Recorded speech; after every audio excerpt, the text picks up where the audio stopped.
Welcome to Afra's Artifacts, where we do some archaeology of our own and dig into the queer side of Star Wars. I'm your host, Alia Morgaine, and it's so great to have you here.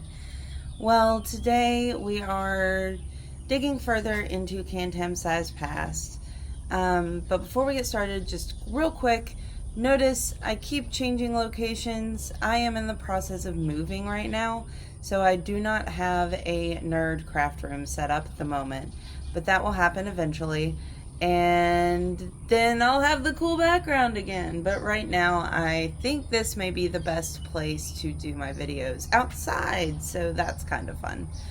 So anyway, Kantam Sai. In making my notes, I realized that their past is going to have to be a 3-part series.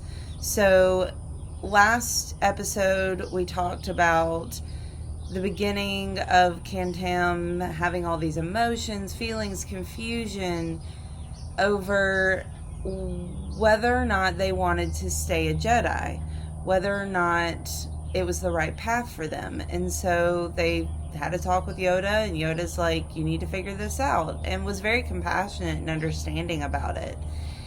So Kantam goes off with this guy that they met named Aytar, a circus performer and acrobat, and the two have sort of a whirlwind romance.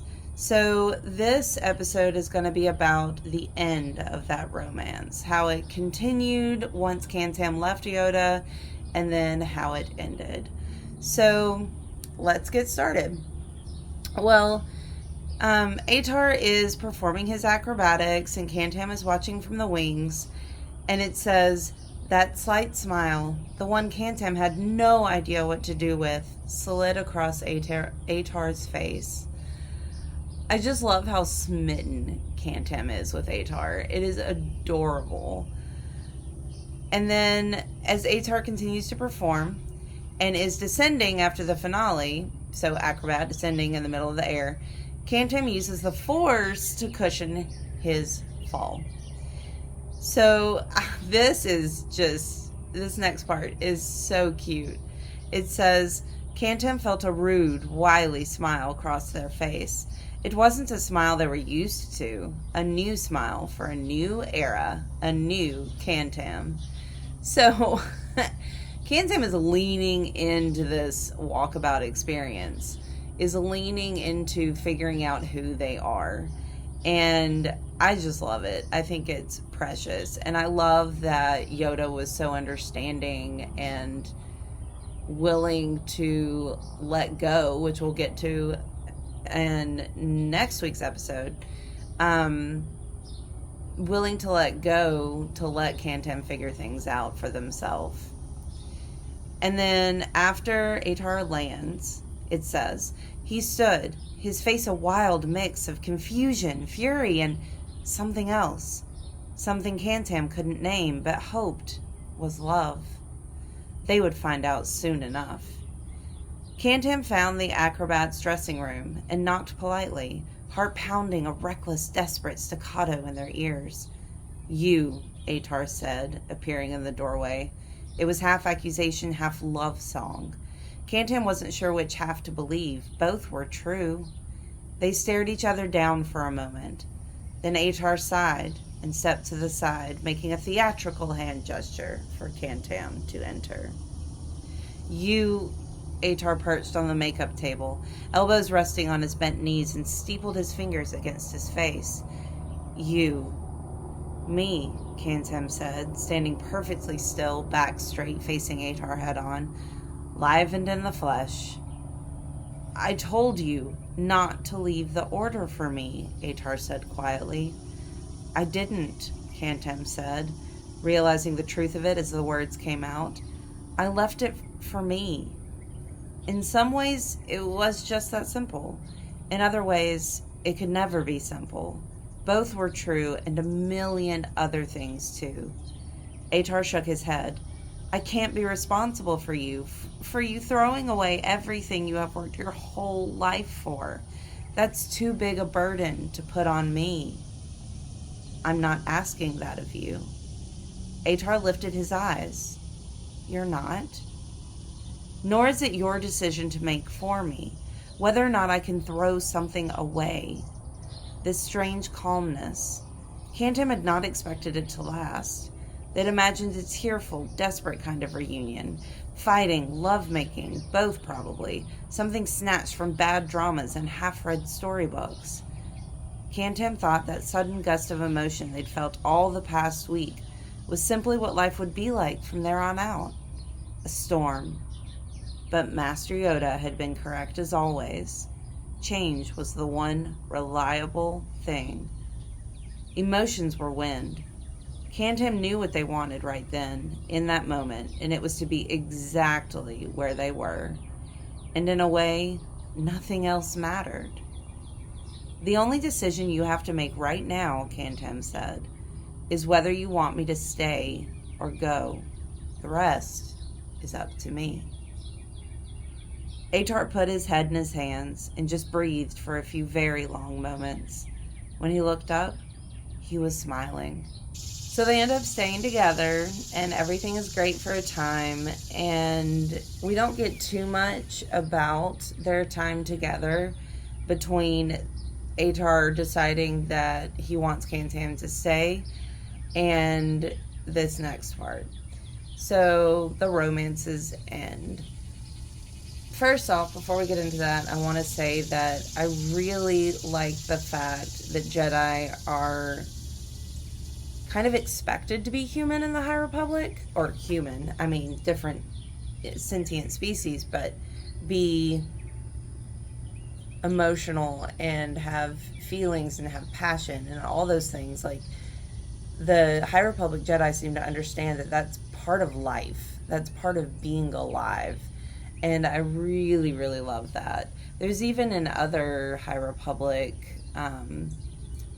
pieces of media where the Padawans kind of get jiggy with it occasionally, and I think that makes sense. Like, people have desires and needs and emotions, and instead of writing them off as being bad and dark side like the prequel Jedi do, the High Republic Jedi accept it and let it happen and then move on from it at a point, but let themselves live, let themselves feel the emotions. And I think that is so much better than the dogmatic Jedi code that the prequel era Jedi live by. I personally think the Jedi are ridiculous with that code. Oh my god. I've always been a proponent for the Sith code because it's about passion and strength, and it's really kind of a pump-up code, whereas the Jedi code's like, ooh, you can't do all these things, and it's kind of ridiculous. So, moving on. It says, there came a day when Aytar appeared at the doorway of the small room they shared. The tiny dangling lanterns cast a warm light over his solemn face.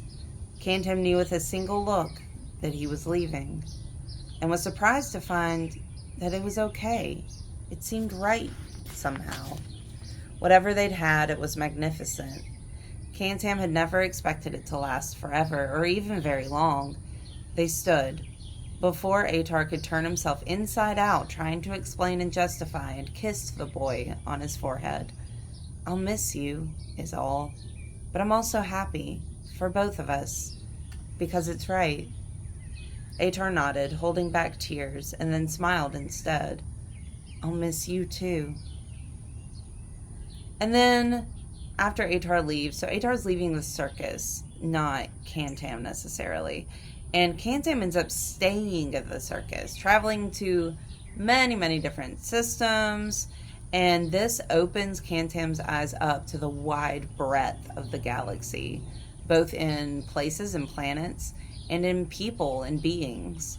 So it really gives Kantam a good view on what the world is like. And I think that's great. Instead of it being this insular,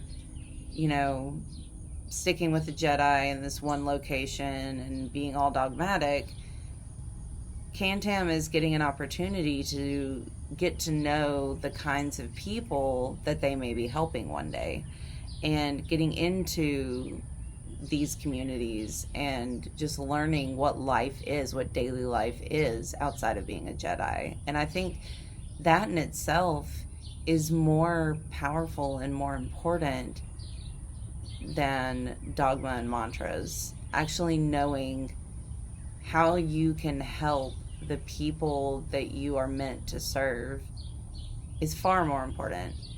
And maybe part of that is because of my public health studies right now, because it's all about community work and getting out in the communities and interacting with people and thinking about what they need, and not so focused on the academic pursuit of healthcare, but focusing on how best to help true, living, raw people.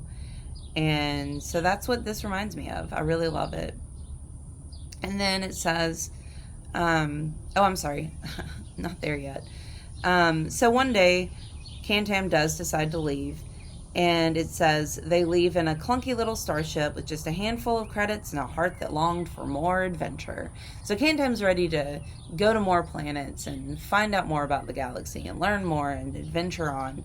And so they end up working as a messenger, mechanic, smuggler, waiter, bodyguard, plus odd jobs. So all sorts of different occupations Kantam gets experience with, which is even better. That even adds to the whole thing. That allows them to see what other people do in life, what is outside of being a Jedi. And then it says, they fell in love with the way the planets danced towards you when you slowed out of hyperspace, and how the stars stretched, the gentle glow of the galaxy, and the sense that all those billions of secrets in the great beyond would stay just that, secrets, right up until the end of time. So they're off exploring, they're off learning about the galaxy, and eventually they end up on Naboo. And we will get to that in next week's episode, which I already have my notes for. So that episode will release on time. I apologize. This week has been absolutely just so much has been going on. And yesterday was insane. So I apologize for the late release of this episode. But next week's episode will be on time because I already have my notes.